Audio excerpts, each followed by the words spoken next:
आपने कहते हैं कि ये दमड़ी वाली सरकार कौन है।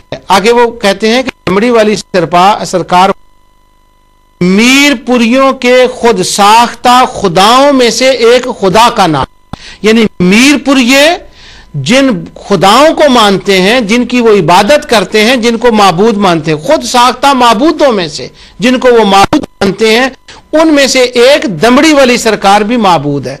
अब मीरपुरियों का नाम उन्होंने कहा। अब ये मीरपुरियों पर बात है, नोटिस लेते हैं और कहते हैं कि जमाल कुरान तफसीर कितनी अच्छी है, लेकिन वो बंदा जिसका वो जिक्र कर रहे हैं, जिसने कहा कि मैंने सरकार का नाम लिया, अल्लाह ने उनके सदके मेरी मुश्किल हल कर दी, वो एक मोमिन था, वो अब नहीं समझ रहा था, वो उनको मान रहा, मगर सामने ऊपर और होता है कि उन्हें है ना तो कुरान करीम के अंदर के निस्बत माजी उसकी तरफ ज़िल की तरफ करनी बिल्कुल जायज़। जब ज़िल की तरफ मानिश करेगा दो हदीस सुन ले, और हकीकी जब मुसलमान माना और होगा, काफिर तो माना और होगा। ये इमाम हाकिम ने, मैंने हदीस पढ़ी थी तो इमाम अहले सुन्नत मुहद्दिस बरेलवी इमाम अहमद रज़ा खान बरेलवी रहमा की किताब अल अमन उला के अंदर ये रवायत मैंने देखी और मुझे बड़ी इसकी समझ आई कि हकीकत मजाज का क्या मतलब होता है। बचपन से हम वो किताब पढ़ते आ रहे हैं, बड़ी बेनजीर किताब है अल अमन उला। तो आला हजरत फाज़िल बरेलवी रहमतुल्लाह तआला इस मजमून को बयान फरमाया कि तो मजाज को समझो, जब मुसलमान कोई लफ्ज बोलता है तो उसका माना काफिरों वाला मुराद नहीं होता, उसका माना मोमिनों वाला लेना चाहिए। उसके ऊपर जो उन्होंने दलाइल दिए हैं उसमें ये एक हदीस जिक्र की है। ये हदीस के किताब से मैं आपके सामने पेश कर रहा हूं। आते हैं कि हजरत अनस बिन मालिक रदी अल्लाह ताला अन्हो रवायत करते हैं, ये इमाम हाकिम ने बाब बेसत रसूल वासा रसूलुल्लाह सल्लल्लाहु अलैहि वसल्लम में इसका जिक्र किया। हजरत अनस कहते हैं कि मरादा अन्ना अबी तालिब, हजरत तालिब बीमार हो गए तो नबी करीम नबी सल्लल्लाहु अलैहि वसल्लम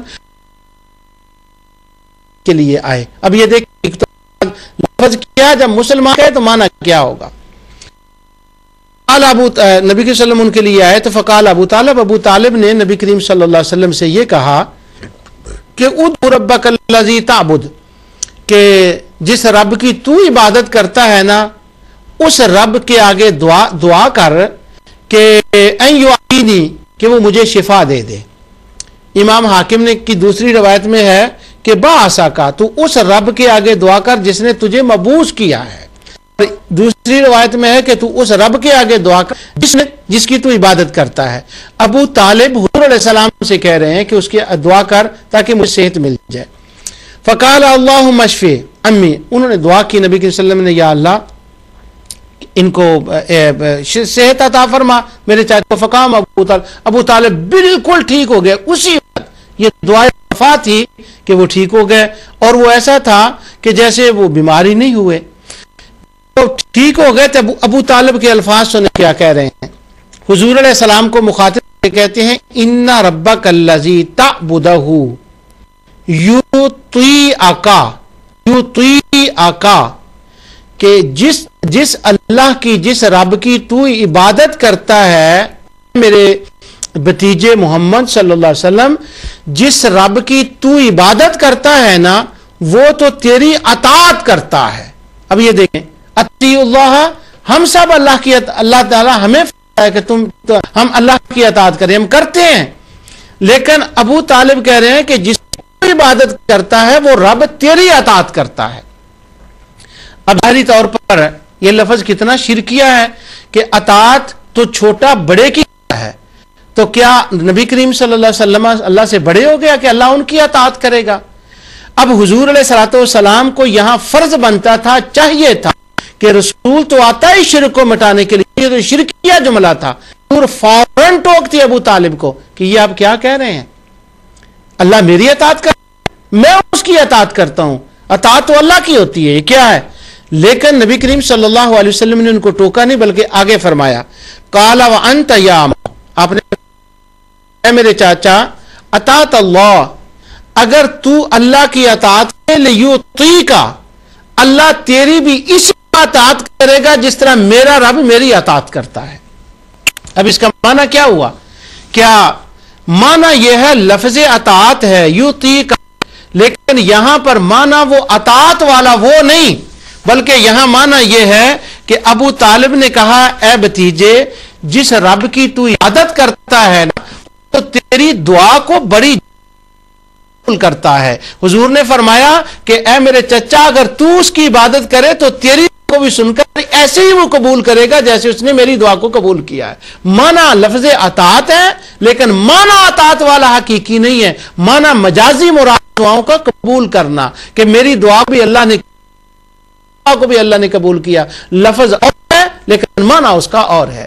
اسی طرح یہ ایک دوسری حدیث میں آپ کو سنو، یہ بڑی مشہور روایت ہے، پھر میں قرآن کریم کی آیات کی طرف آتا ہوں، بڑی مشہور ہے، یہ سمجھنے والی بات ہے کہ یہ فہم قرآن فہم حدیث کے لیے یہ بڑا ضروری ہے کہ جب مسلمان نسبت کرے کسی چیز کی طرف تو اس کا معنی مشرکوں کافر،